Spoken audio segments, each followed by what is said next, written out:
Welcome to our first lecture. We are going to start discussing the basics of chemistry. Hopefully this helps you understand the chapter more. We are going to start by just defining what chemistry is. Chemistry is going to be the study of composition, structure, properties, reactions of matter. So we want to chemistry is basically what are things composed, what is matter composed of. Matter is all the way around you. Matter is anything that occupies space and has mass. So anything, it has matter. For example, here we have an image. Chemistry is basically knowing how that tablet is going to react with the water, that reaction that is going to take place. So that's what chemistry is. We want to know that the changes that matter goes through. And most of the time, we keep going. We want to know why, how are things happening? Some of you guys may be asking, why do you need to take this class? Why chemistry? Well, some of you guys are going to be amazing doctors. You're going to be nurses, or you're going to go into food environment. Everywhere you go, there is chemistry. If you look at chemistry, you are going to be linked to biochemistry. That's the way you breathe, your blood flowing through, the way everything, that's all under biochemistry. Your genes, all of that. Then you have biology, you have self plans, food, astronomy. Everything comes down to chemistry. So that's why many of you guys have to take this class as the foundation of chemistry. As I mentioned earlier, chemistry is the study of matter and the changes that matter goes through. In a formal definition, matter is another word for all substances that make up the world, right? Because it's everything that has space and it has mass. An anti-acid, water, air, all of that, it's matter. And we want to know the changes that go through. Obviously, this is a chemistry class, so we're going to be looking into chemicals. What are chemicals? Chemicals are substances that have the same composition and properties wherever they're found. For example, water. It doesn't matter where you get the water from. Water is always going to be H2O. And it doesn't matter. It's going to have two hydrogen. It's going to have one oxygen. It does not matter where you get it from. Water is water. Most of the time, chemicals are what we say synthesized. That means that we have a chemist, a scientist in the lab making those chemicals. As you can see, I have given you a list of chemicals that are pretty much made in the lab, such as calcium carbonate, which you soon are going to be able to name, and you are going to be able to represent the chemical formula. You have sodium fluorophosphate, and all these chemicals have a purpose, they have a function. So the chemicals are very important. You have a lot of chemicals around your house or probably right now where you're sitting, and you probably don't really think about it. But look, if you go into your kitchen, you have different chemicals. Fruits have chemicals. They have fertilizers in order, to maintain. You have different things. You have gas, which is a natural gas, which is a chemical. You have alloys, you have water, you have salt, sodium chloride. So all of those are chemicals. Now that you have understand that, I want you to sit for a minute, read the following question, and try to predict the answers. Which of the following contain chemicals? Give you a second to try to answer this question.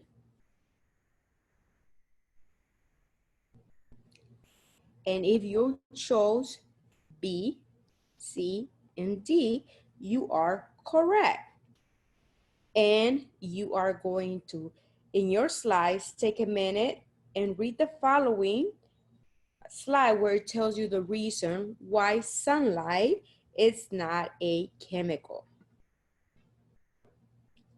Now that you understand what chemicals, matter, chemistry is, we are going to move on and discuss further what matter is.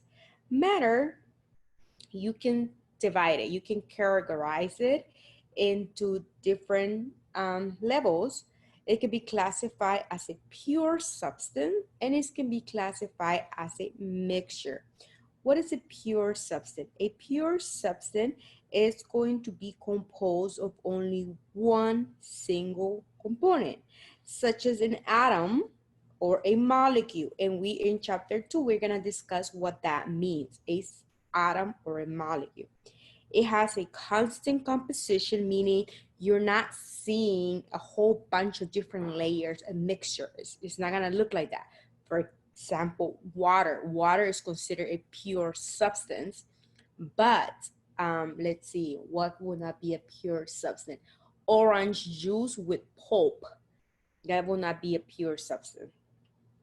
Um, It cannot be broken down into other pure substances by physical change. So for example, water, no matter by physical change, I mean like a filter, something that you can physically do to separate. Well, you can't separate water.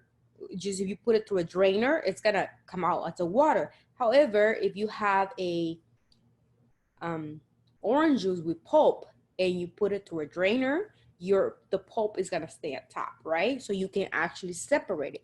That's why water is considered a pure substance, and orange juice with pulp, it will be considered a mixture. A mixture, so here's an example of pure water. Sugar is composed of this compound in water. Those are considered pure substances.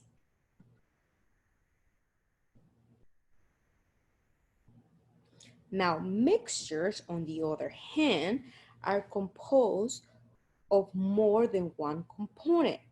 They can be varying when it comes in composition. It can have different, like it can have a mixture, but it can have, for example, your latte. It's a mixture. It has coffee, milk, all of that. It's a mixture. And at some point, you can separate it physically. It's gonna vary in ratios. You're not gonna have the same ratios like cereal. Cereal is a mixture of liquid and solid. You can separate them. So if I separate, I can technically separate my cereal from my milk. That is a mixture when you can separate via a physical process. Here we have an example of a mixture where you have the sugar and the water. Sometimes you can separate that by dissolving dissolving the water, evaporating the water, and then at the bottom of the pot, you will have your sugar. A pure substance, as I mentioned, going back, is classified as an element or a compound. So we're gonna touch a little bit on what an element is. An element is a pure substance that cannot be broken by a chemical change, meaning it's a small particle that you can't separate it anymore. So for example, such as oxygen, you can't break down oxygen. That's it. That's the smallest particle that you're gonna get. So you can't break it down. However, H2O, you can break it down because notice that here you have oxygen and you have hydrogen. So an element is what you're going to find in your periodic table. We have roughly 119 elements. So an element, which you should be very, very familiar with the first 30 elements. An element will be such as hydrogen, oxygen, nitrogen, aluminum, carbon, boron. So those are your elements. A compound, on the other hand, it's when you chemically join two or more elements. For example, hydrogen is an element, oxygen is an element, but H2O will be considered a compound because I'm joining two different elements. So this will be a compound. hydrogen will be an element, and oxygen will be an element.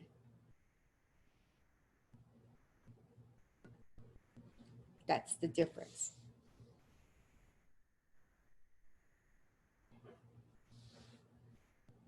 Now, as you can see here is a chart that kind of will help you determine whether you have an element or a compound. You first want to ask yourself whether it can be separated via a physical process such as a filter. And if you cannot, then you may have a pure substance. And then you want to ask yourself whether you have an element or whether you have a compound. Okay, so now here's a question that kind of is going to help you see if you understand what I just discussed. So take a minute and figure it out whether water is an element or a compound. And I'm telling you what is water made out of. Or if coal, it's a metal, an element or a compound. So before I give you the answer, I want you to try it by yourself.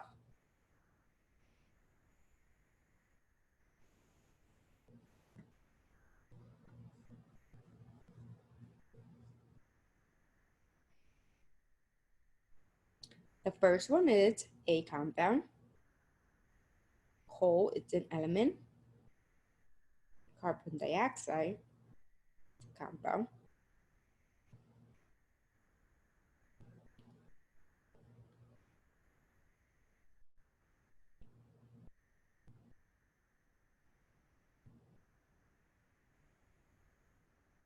Okay, so hopefully you got all of them correct. If not, let me know. We can try to figure it out together during our discussion.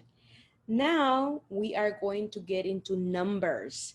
So that was just like the basics, the definition of chemistry, the definition of a chemical matter, examples of pure substances, mixtures, what is an element, what is a compound. That's what we just covered. Now we're going to get to one of very important topic in chemistry, and that is going to be measurements. We do a lot of measurements. A measurement is going to be composed of a number and a unit. Now this is super important because a unit is gonna tell us what that number means. For example, if I say 1,000 and I don't give you a unit, what does that mean? $1,000? 1,000 pennies? 1,000 tickets? It doesn't mean anything if I don't give you a unit.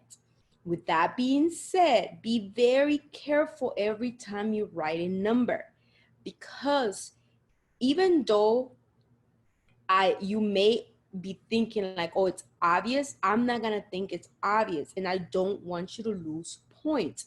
So please, please do not forget to write a unit. As an example, notice here we have 325. Okay, so but if this is we're talking about aspirin, and if I just tell you 325, I give you medication and I'm like, here, take 325. 325 milligrams, 325 pounds, which is potentially kill you. So you need to have a unit. You need to have, if we're talking about 10 seconds, 10 days, it is important that you always write units after your number. When it comes to measurements, we have two main systems that we use. We use the English system, and we use the metric system. The English system is being used by the United States, and that's when we're talking about pounds, foot, inches, pint, Fahrenheit, ounces. And there's other places that uses the English system. The most common system that the entire world is using is the metric system, which is when we're discussing length, volume, mass, temperature, and time. Because we live in the United States, we're gonna have to use both. The good thing is that the English system, I'm gonna give you those conversions. You're not gonna have to memorize them, okay? The metric system has units such as length, and it's when we measure it in meters. So notice that there's two, the metric and the SI system. The SI system is what we use as scientists. And this is like the most important. So when I ask you, what is the base? So this is the base unit, the base metric unit of length, you're gonna say meter. And for SI, it's also meter. But if I ask you, what is the base unit, metric unit of volume, you're gonna say liter. And if I ask you, what is the base unit or SI system, you're gonna say cubic meter.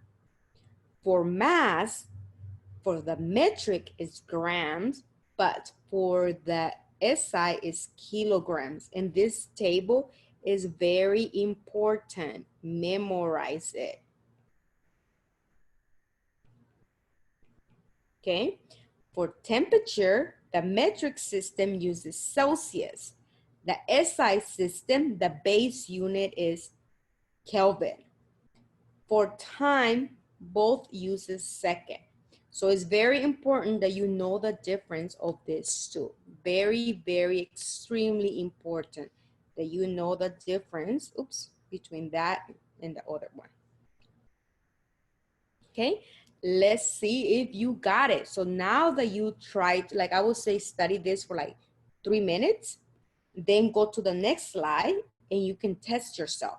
So look at this table, 3 minutes, repeat it, write it on a clean piece of paper by yourself. So you want to study as you're going through the lecture. So the kind of like kill two birds with one stone. So right now, I want you to stop here, get a piece of paper, write it one more time, and then try to answer this question.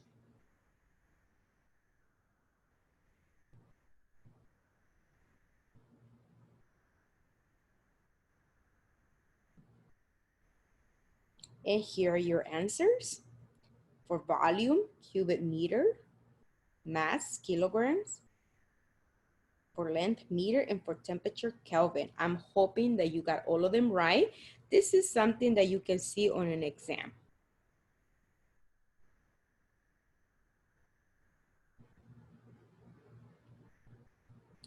The metric system uses prefixes. It makes things easier rather than writing large numbers. We are going to use power of 10 to write these numbers. For example, milli is 0.10 to the negative 3. What does that mean? So when milli, the way that we write it like this, you can also write it as 10 to the negative 3. Let me explain what that means. That means 1 divided by 1,000. That's what they put it right like this. So if I say which one is bigger, liters or milliliters, the answer is liter. So there is 1 liter has 1,000 milliliters. 10 to the 9, everything that has a positive exponent, that means it's a large number. If it has a, so for example, this will be 10 to the negative 3, this will be 10 to the 1, 2, 3, 4, 5, 6, to the negative 6. Every time it has the negative, that means 1 divided by that big number. 1, 2, 5, 1, 2, 3, 4, 5. That's what that means. These two are equals to each other. Anything that has a negative exponent, it's a small number. Anything that has a positive exponent, it's a large number. That means the zeros comes after that non-zero digit. And when it's a negative exponent, the zeros come before, okay? And we're gonna do some more practices later on. Here's an example. So 1 kilo, kilo means 1,000. So 1 kilo has 1,000 meters. 1 millimeter has 0.00 meters. Why? Because this one is bigger. Always ask yourself, what's bigger? 1 centimeter in meters. Which one is bigger? Meters. So 1 centimeter equals 0.001 meter. Another way to look at it is 1 meter equals how many centimeters? 100 centimeters. So that's another way to look at it. And we can look at here. That's how they knew, 100th. Okay, so this is how you're going to have to practice. Let's go with mass. With the mass is a measurement of matter. So that's when we're weighing something. Weight is the force that matter feels due to gravity. The base unit of mass for the metric system is gram. Remember, for the SI system is kilograms. 1 kilogram equals 1,000 grams. And the way that we write it will be 1 kilogram equals 1,000 grams. Or we can write it 1,000 grams in 1 kilogram. This two means the same thing. 1 milligram equals 0.001 gram. Okay? Because in 1 gram,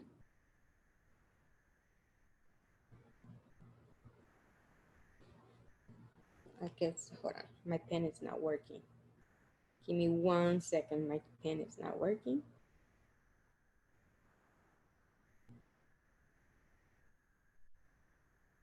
Okay, I think it worked. So 1 gram equals 1,000 milligrams. 1 gram equals 1,000 milligrams.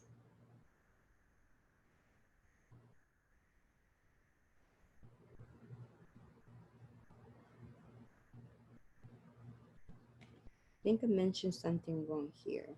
No, it's correct. Yeah, never mind. Okay, moving on to volume. So volume is another unit that we're gonna be using. The base unit for volume is liters. Remember, for SI system is meter cube, but for metric system it's liters. 1 kiloliter equals 1,000 liters. 1 milliliter equals 0.001 liters, because 1 liter equals 1,000 milliliters. So they mean the same thing. The way we calculate volume, if we're talking about anything that is solid, not liquid, we're gonna take the way we're gonna calculate volume, and this equation is important, is we take the length times the width times the height. And what we do is we're gonna end up with centimeter times centimeter times centimeter equals centimeter cube. 1 milliliter equals 1 centimeter cube. This is very important to memorize, or we can use it 1 cc. They all mean the same thing.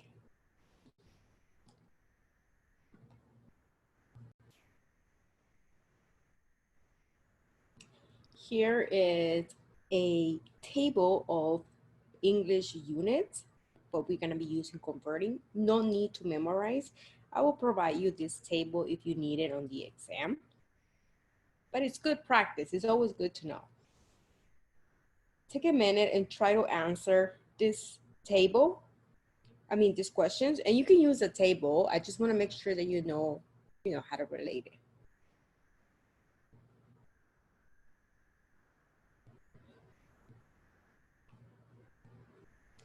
And the answer should be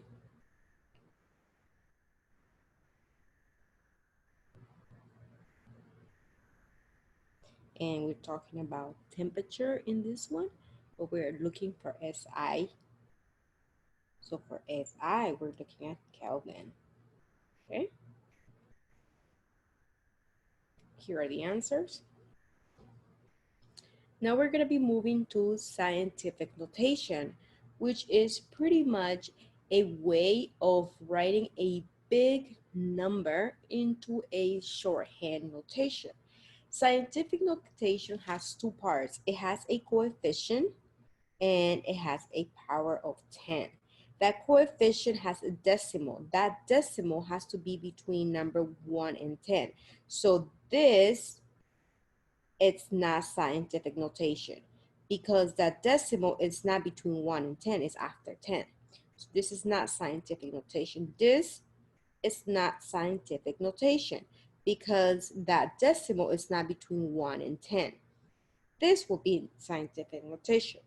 So it has those two parts. Scientific notation is just a way of writing large numbers and with a shorthand notation.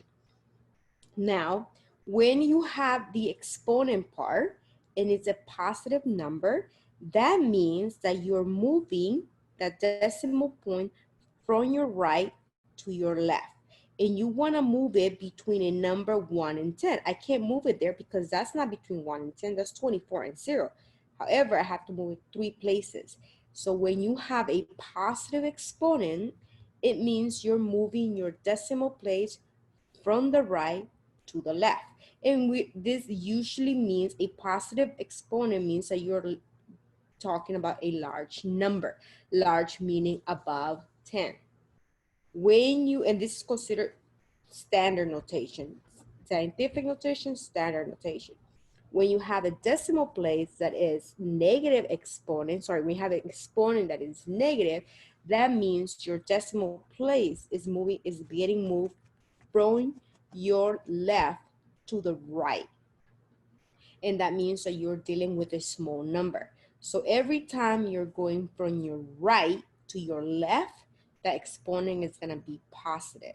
But every time you're going from your left to your right, that exponent is going to be negative, and it usually means that we are dealing with a small number. Here we have a diameter of a chickenpox virus. It's a very small diameter. So we're gonna convert it. This is the standard notation, and we're gonna convert it to scientific notation. We're gonna move it 1, 2, 3, 4, 5, 6. So 7. So I moved this 7 times, and because I moved it from the left to the right, it's going to have a negative exponent.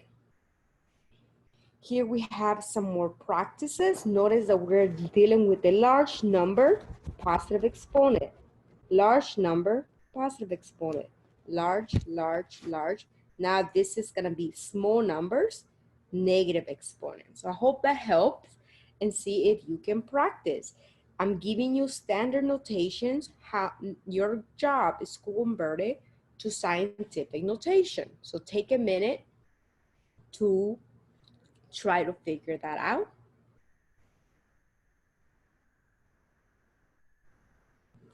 This will be, assume that the decimal point is there. So 1, 2, 3, 4 times. Since I'm going from my right to my left, it's gonna be 6.4 times 10 to the 4th power. Wait, 1, 2, 3, 4. This is a small number. That means I'm gonna have a negative exponent. 1, 2, negative 2.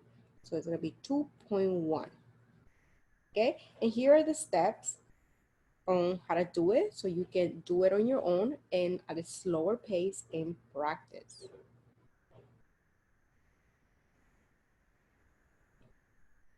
Here is some more practice for you. Which one is correct if we want to convert this standard number into scientific notation?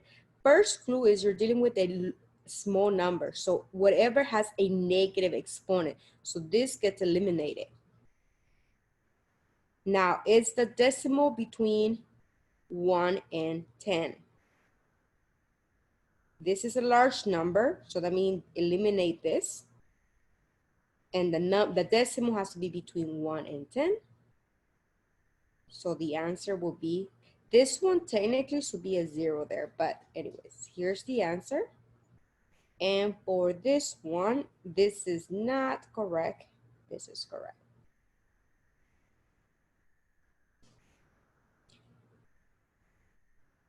And that concludes Scientific notation. Now we're going to be discussing significant figures.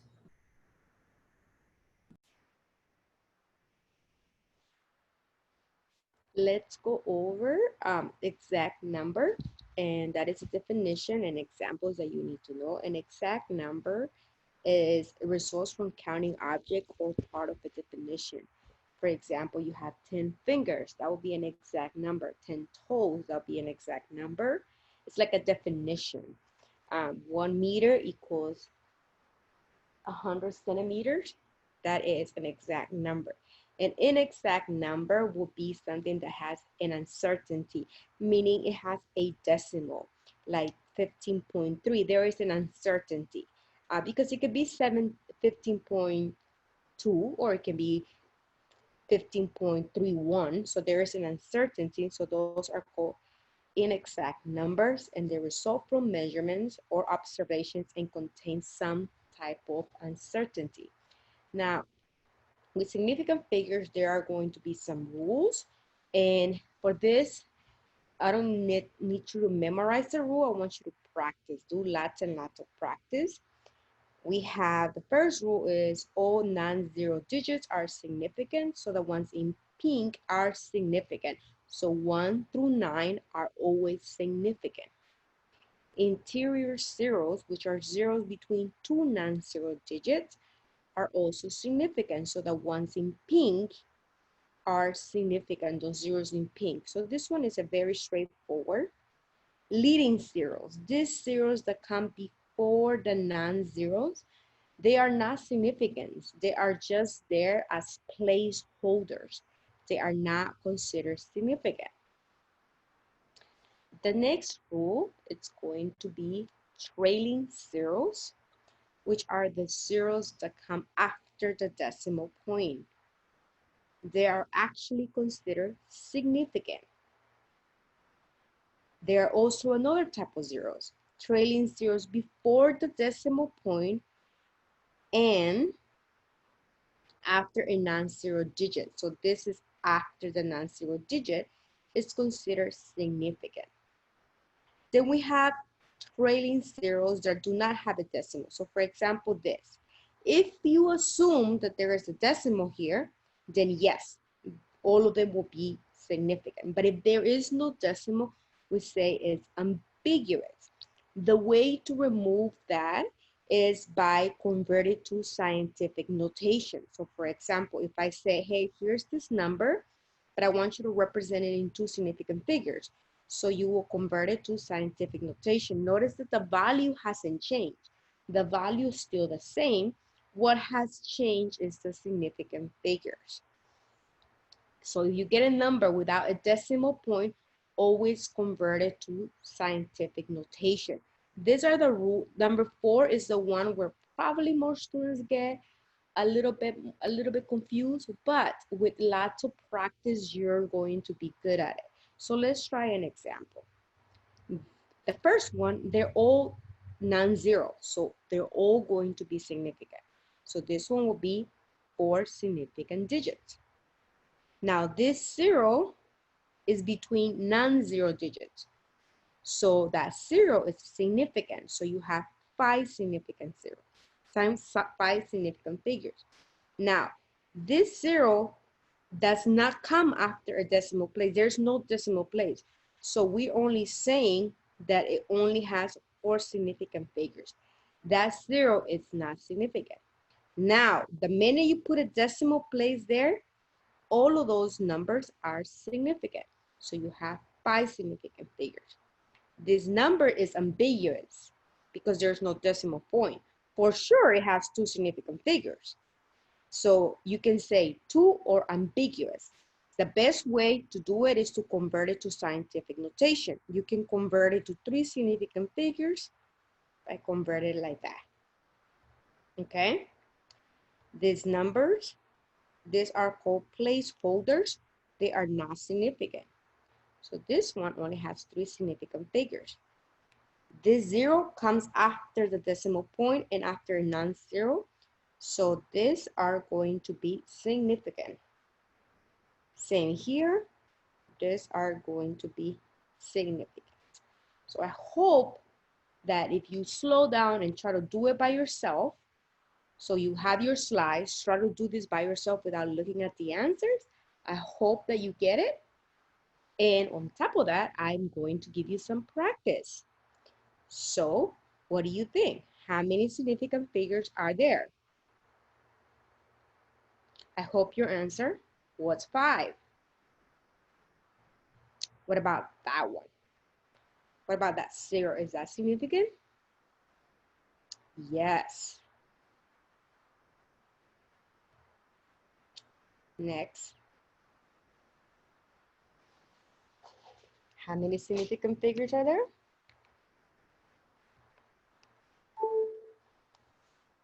Correct.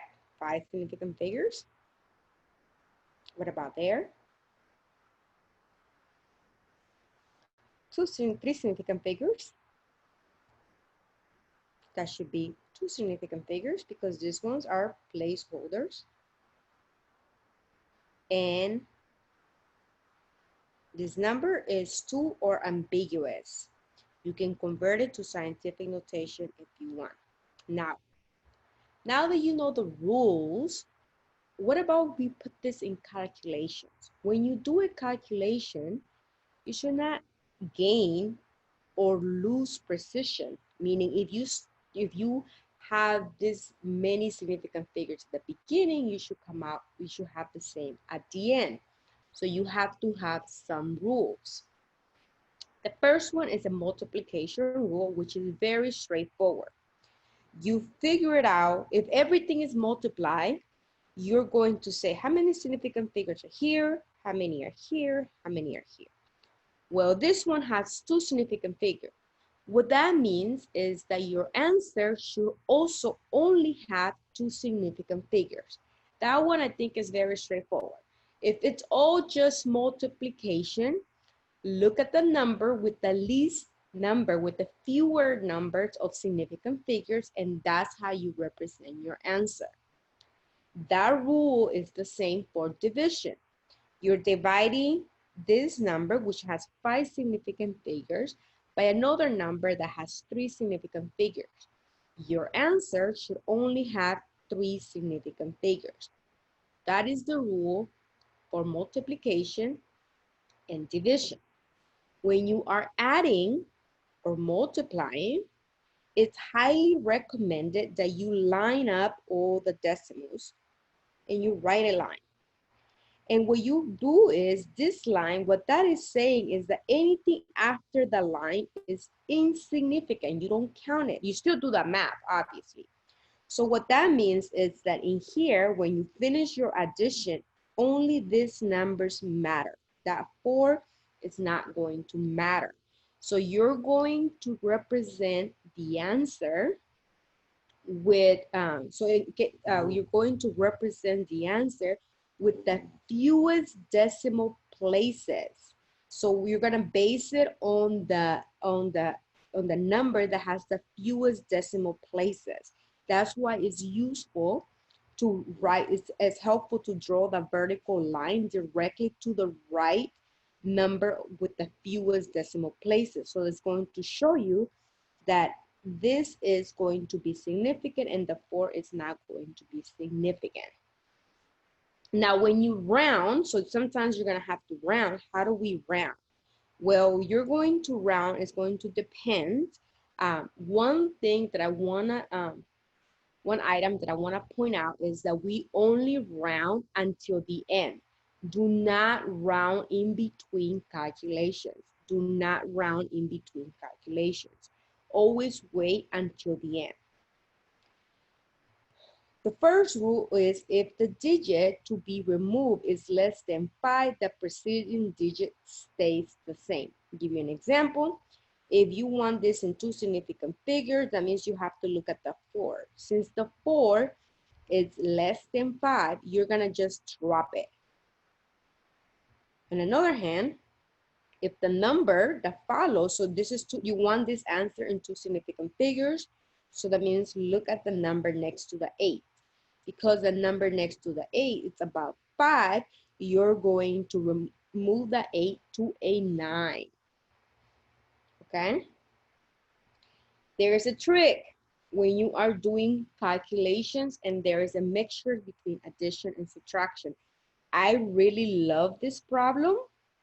This line indicates that pretty much you're going to remember that what's valuable is that 7, that two numbers after the decimal point. That 9 is not significant.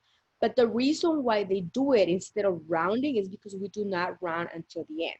So to just kind of give you an idea, if you were, when you're doing these different calculations, you always start with a parenthesis. If you were to do this by itself, your answer you should gonna line it up, right? Minus. So what that means is that what's significant is this only.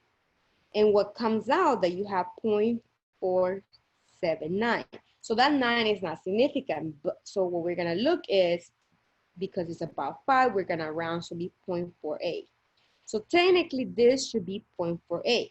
The reason why we include it like this is because we do not round until the end. So notice here, now it becomes multiplication. 3, 4, 2, your answer should be in 2. A lot of people, when I give them this problem on the exam, they give me 9 point something. That is wrong. The answer is only 19. And if this doesn't make sense, we can do it together at a slower pace during our discussion. Try to do this problem by yourself and see why the answer is 19, not 19 point something. Here are some questions. Try to do it by yourself. It's saying to identify the significant figures and the non-significant zeros in each of the following numbers. And you have to write each number in the correct scientific notation.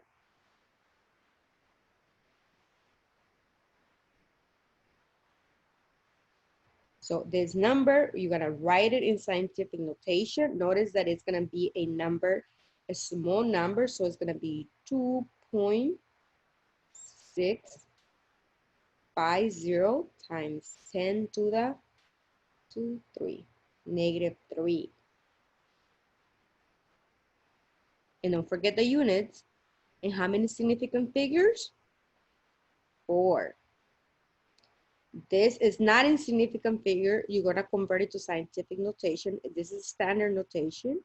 So it's gonna be 4.3026 time. You only move it one time. 10 to the 1.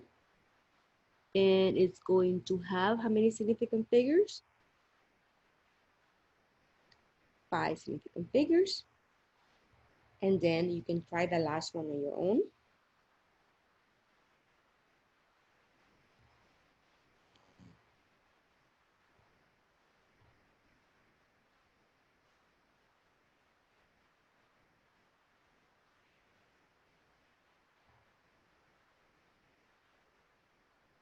Here is the details. Make sure you read it.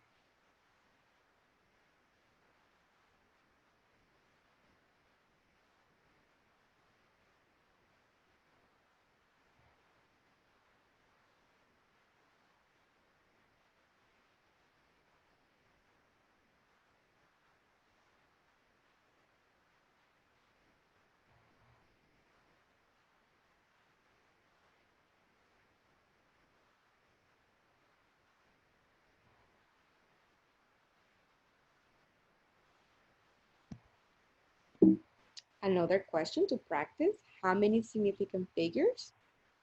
So for this one, how many are you gonna have? 1, because there's no decimal. 2, and so on. So try to do this by yourself and see if you can answer this question.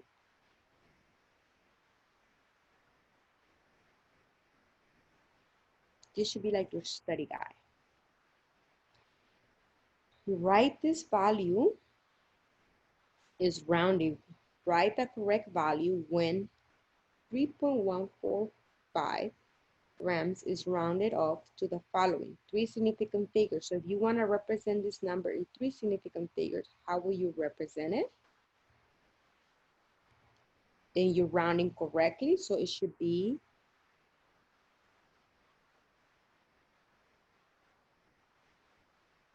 3.15.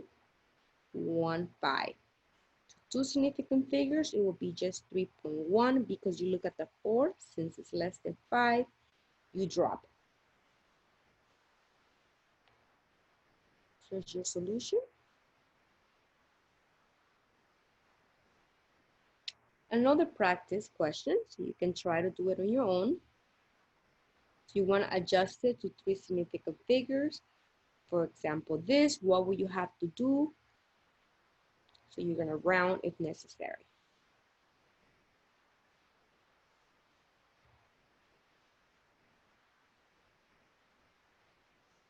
Here's your answers. Notice that in here, the reason why it became 5 because they want three significant figures. So 1, 2, 3, right? So you want to look at the number next to the 4. Is it above 5? Yes. So this 4 becomes a 5 and we drop everything else. And this one, you look at the next number next to the 2. It's a 4, so you just drop these numbers. This only has 2. In order to convert it to three significant figures, we just add that 0. I have more practice for you. Always try to do these numbers, and there's a multiplication sign that is not showing here. Make sure that you try to do this by yourself and then look at the answer.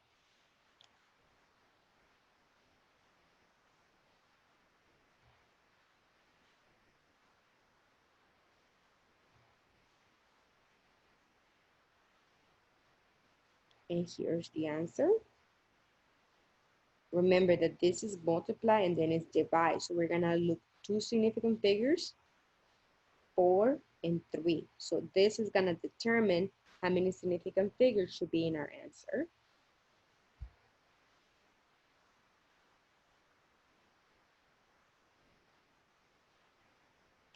Line them up, roll your line.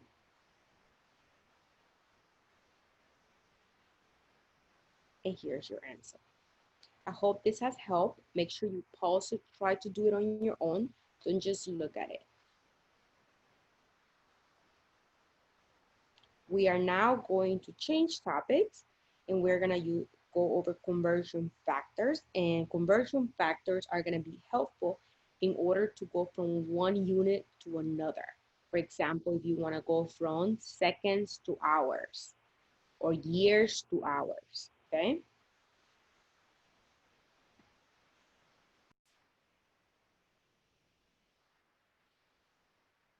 Equality. So conversion factors are going to be definition. They are going to have one meaning. For example, use two different units to describe the same quantity. That's pretty much what that means. For example, if I say you are 1 meter, it's the same as saying you have 1,000 millimeters. Or like, let me make it simple. I can say 1 year, or I can say 365 days. Different units, year and days, but they mean the same thing. So that's what conversion factors mean.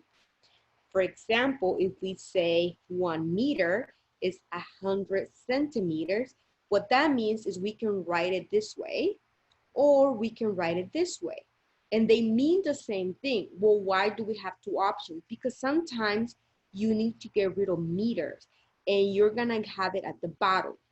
That unit at the top is gonna be your desired unit, what you wanna end up with. So you can have kilograms, or you can have pounds, or 1 pound, like, so you can vice versa. But what you want to make sure every time you have a conversion factor is that it's a definition. It has different units, but they mean the same thing. So you want to make sure you pay attention to that. Notice here, this is going to be the numerator, sorry, and the bottom is going to be the denominator. So any equality can be written as fractions are called conversion factors. Be sure to include the units. That's very important when you write conversion factors. For example, conversion factor 1 hour equals 60 minutes. So in the top, we can write 60 minutes, and at the bottom, we write 1 hour. The 1 and the hour have to always be connected, just like the 60 and the minute has to be corrected. Those are conversion factors. You can flip it, you can manipulate it, and they don't stop being true. Notice here, if we want to convert liters in milliliters, we are going to say that 1 liter equals 1,000 milliliters. And the way we're gonna write it is 1 liter divided by 1,000 milliliters, or we can write 1,000 milliliters as long as the 1,000 and the milliliters stay together. What about meters to inches? Meters to inches. If you want to make that conversion,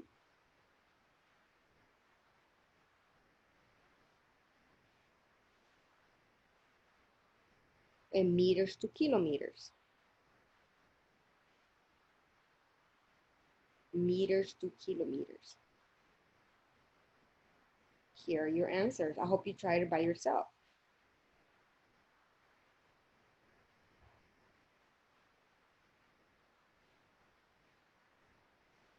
So how do we work with conversion problems, conversion factors in a problem? Let's look at it. The car was traveling at 85 kilometers per hour. What that means is 85 kilometers in 1 hour. Or 1 hour, 85 kilometers. How will we write the second one? 1 tablet equals 500 milligrams, or 500 milligrams in 1 tablet. Still the same meaning.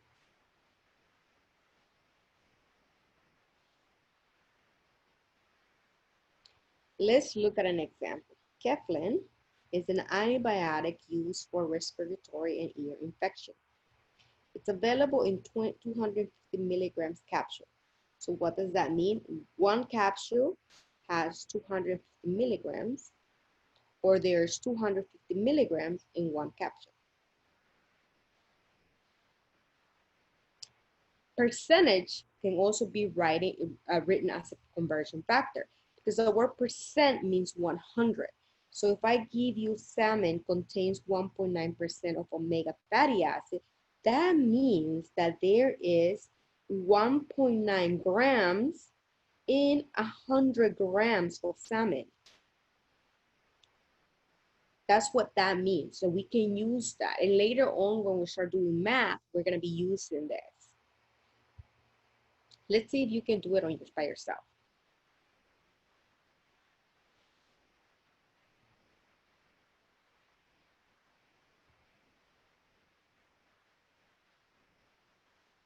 Meters and centimeters. So you want to refer to the table to find that conversion. 18% gold. Remember, percent means 100. This means 100. Here are your answers.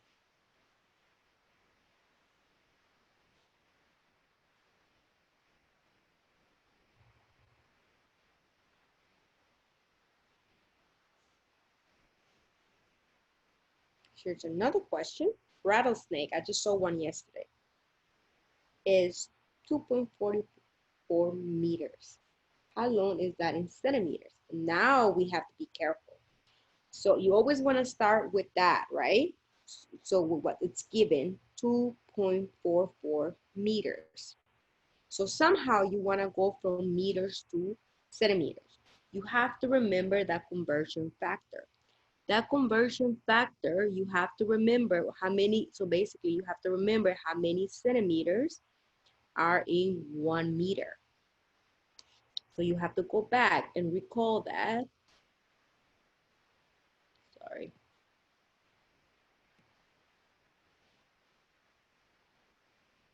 So if you want to pull the table, you can.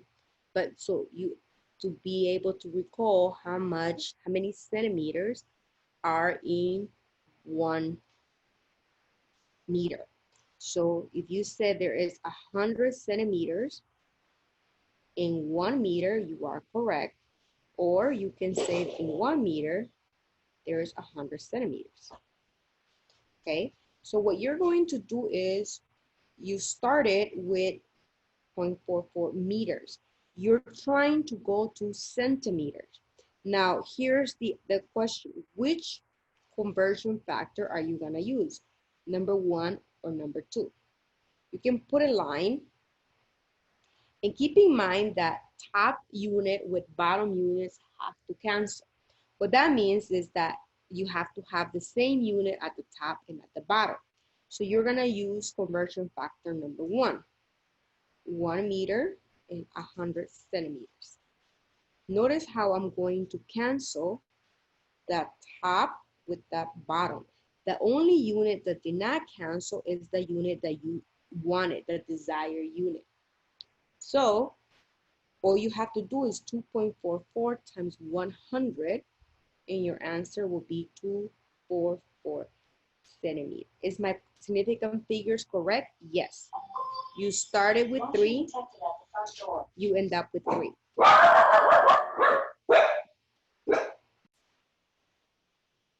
Very sorry, I have a puppy that has a mind of its own.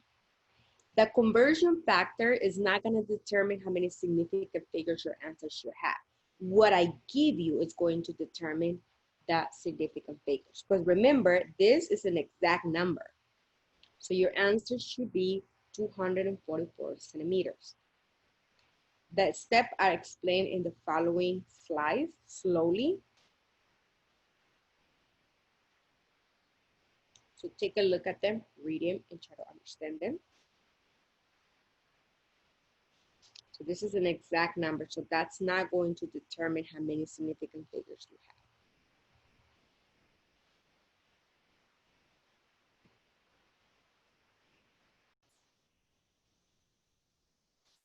There will be times when we are going to have to use more than one conversion factor because there's no direct way of doing it. So you always want to start with the unit that I'm giving you and the first conversion factor, which is going to have the unit that I give you at the bottom. So for example, if I start with year, I'm going to have year. That cross represents the same line that I'm doing. I'm going to have year at the bottom, so years cancel. The second conversion factor, and let's say on top I have minutes, you're going to have minutes at the bottom in order to cancel those minutes. And at the top will be the unit that you need. Let's say you need seconds. And that's how you do it. Sometimes you're gonna use more than 2 conversion factors, but you wanna keep that in mind, that top and bottom are going to cancel.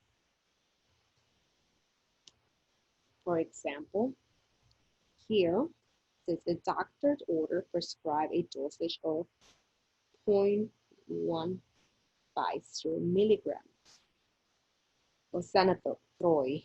If you only have 50 mcg tablets, instead, how many tablets are required to prescribe?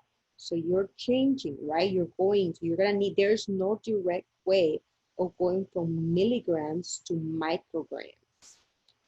So what you're gonna have to remember is the conversion factors. So in this case, you in one tablet, you're gonna has that many milligrams. So you're gonna start with what's giving you, micrograms. You wanna cancel your micrograms, but you do know that in 1 microgram, 1 milligram, there is 1,000 micrograms. So you're gonna cancel your milligrams, and now you have micrograms. And according to the problem, 1 tablet has that many micrograms. So therefore, you're going to put tablet at the top and you are going to cancel your micrograms. So you end up with 3 tablets. So in this case, you're going to give the patient 3 tablets in order to have the amount of dosage that is required. Let's say another one. How many minutes are in 1.6 days? So you want to start with what I'm giving you, 1.6 days. Now, do you want to go directly? I don't think so. I think you should know that one day has 24 hours. And 1 hour has how many minutes? 60 minutes, right? So first, you want to make sure that at the bottom, you're going to have to flip this because you want to have day at the bottom. You want to cancel that. So you're going to have one day, and at the top, you're going to have 24 hours. So you're going to cancel your day. But that's not what I want. I'm trying to get to minutes. So then you're going to flip this around. 1 hour equals 24 hours. Sorry, 1 hour equals 60 minutes. Sorry. And I can take this further. What if I wanted to go to seconds? 1 minute equals 60 seconds. So notice how we use 3 conversion factors.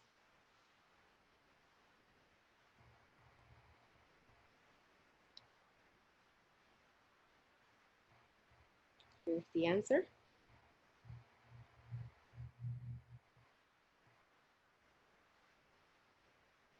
Now we have one more topic in this chapter that we want to discuss, and that is going to be density. And density compares the mass of an object with its volume.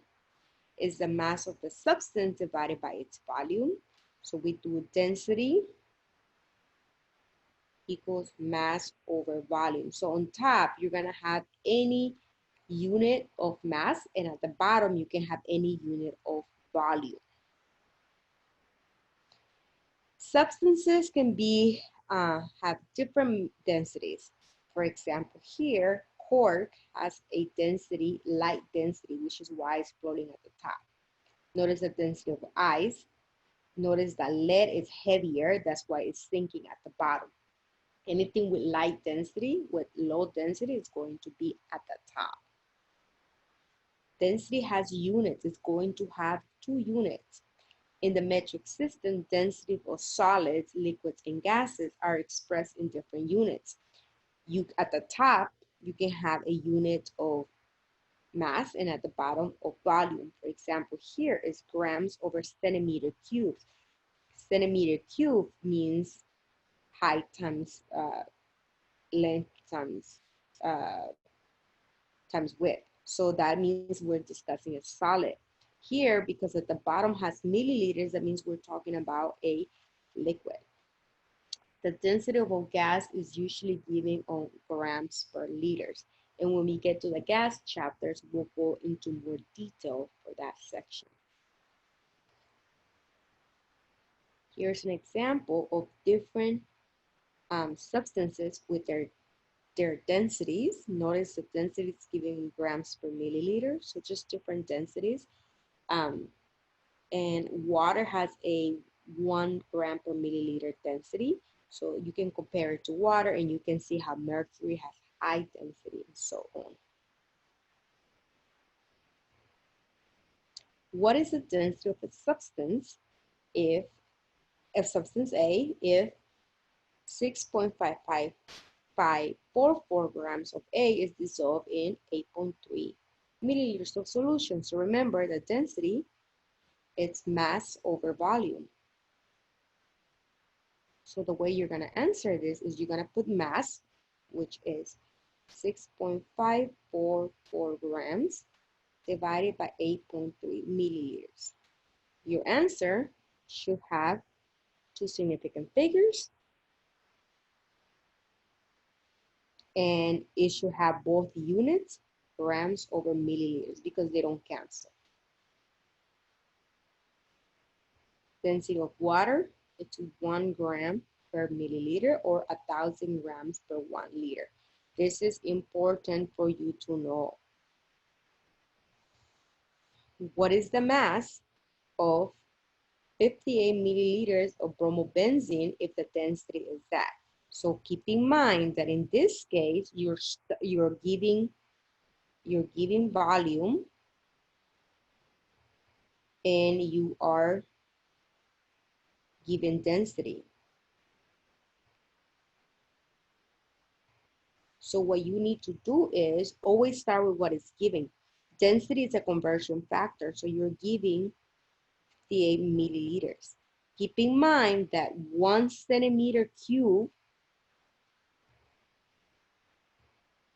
equals 1 milliliter. So what that means is you need to convert this. So you can just convert it saying 1.5 grams divided by milliliters. These two mean the same thing. So what that means is that you're going to put 1.5 grams divided by milliliters. Your milliliters cancel. Your answer will be in grams. Here you're starting with grams. And your density, you're gonna flip it. It's gonna be 1 milliliter divided by 0.880 grams. You cancel your grams and you end up with volume, which is what you needed. This answer should have 3 significant figures. This answer should have 2 significant figures.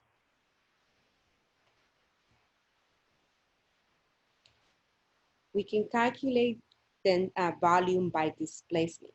What that means is you put a certain amount of water, it doesn't matter what you put, and then and we usually do this when we have an irregular object, something that we can measure the length, the width, and the height. So what we put is a certain amount of water, and we put the object in there. So let's say this was 50.00, so that will be your initial, 50.0. And then when you put the irregular object in there, it ended up being 60.0. Therefore, the volume of the object will be 60 minus 50. It will be 10.0 milliliters. And we use this a lot in lab, so make sure that you know how to do it. So notice here the density of an object is calculated from its mass and volume. So we can notice here we can weight the object, and that's how we're gonna find out the mass. And the volume, we can do it through displacement.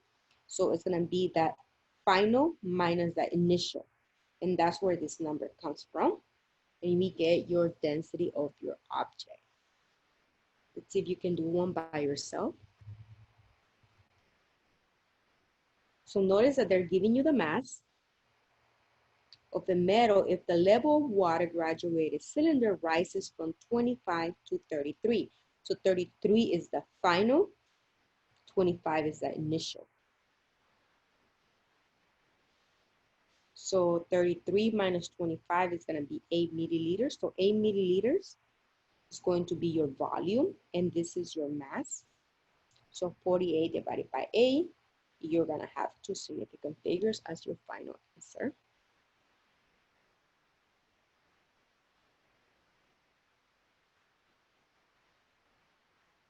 Another practice problem. If the volume and the density of the sample are known, the mass in grams and the of the sample can be calculated by using the density of a conversion factor. Example, an unknown liquid has a density. They're giving you the density, but they're asking for the volume and they're giving you the grams. Always start. So this means that 1.32 grams over milliliters, or 1 milliliter, 1.32 grams. So you're gonna start with what is given.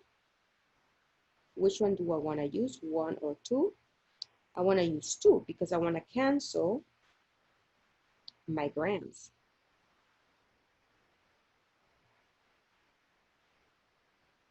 your answer will be in milliliters.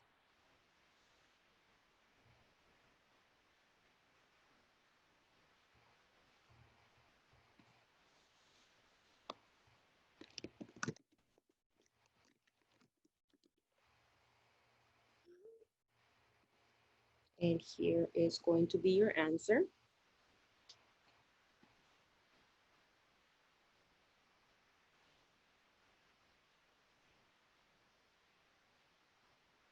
Another problem for you to try on your own.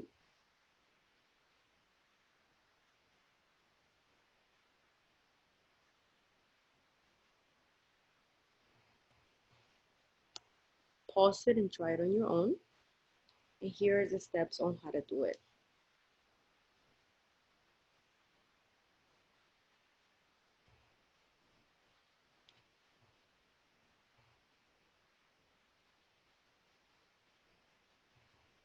So notice here, one example, it's zinc object, we weigh it, and then we take the volume through displacement.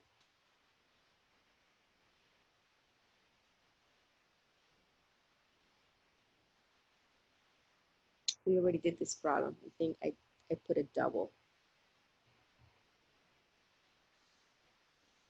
Specific gravity is a relationship between density of a substance and the density of a water. So the way we calculate specific gravity is we take the density of the sample and we divide it by density of water. The density of water is going to be that unit at 4 degrees Celsius, 1.1 gram per milliliter at 4 degrees Celsius. Temperature does affect density. So for example, a hydrometer is pretty much a way to figure it out. Specific gravity is used to measure the specific gravity of urine. So if you wanted to know the density of your, the specific gravity of your unit, if the hydrometer reading is 1.006, what is the density of your urine? So let's say you wanted to calculate the density. By the way, the hydrometer is very, very inexpensive. So if you have that, how will you calculate the density of your urine? Well, you go back to the equation where they're telling you that the specific gravity is 1.06. And they're telling you that on top you have the density of your urine, which is what you're looking for. And at the bottom, you're gonna have 1.00 grams over milliliter because that's water. So what you're gonna do is just multiply these two numbers, and specific gravity doesn't have units. You're gonna multiply those two numbers and that will give you the density of your urine.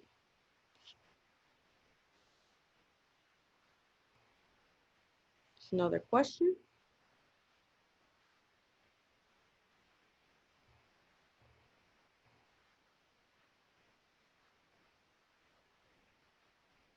And here's your answer.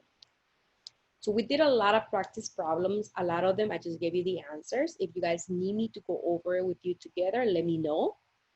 I just didn't want to bore so many of you guys. And this will be complete chapter 1. You will have a quiz on this chapter. Please review and let me know if you have any questions. Talk to you soon.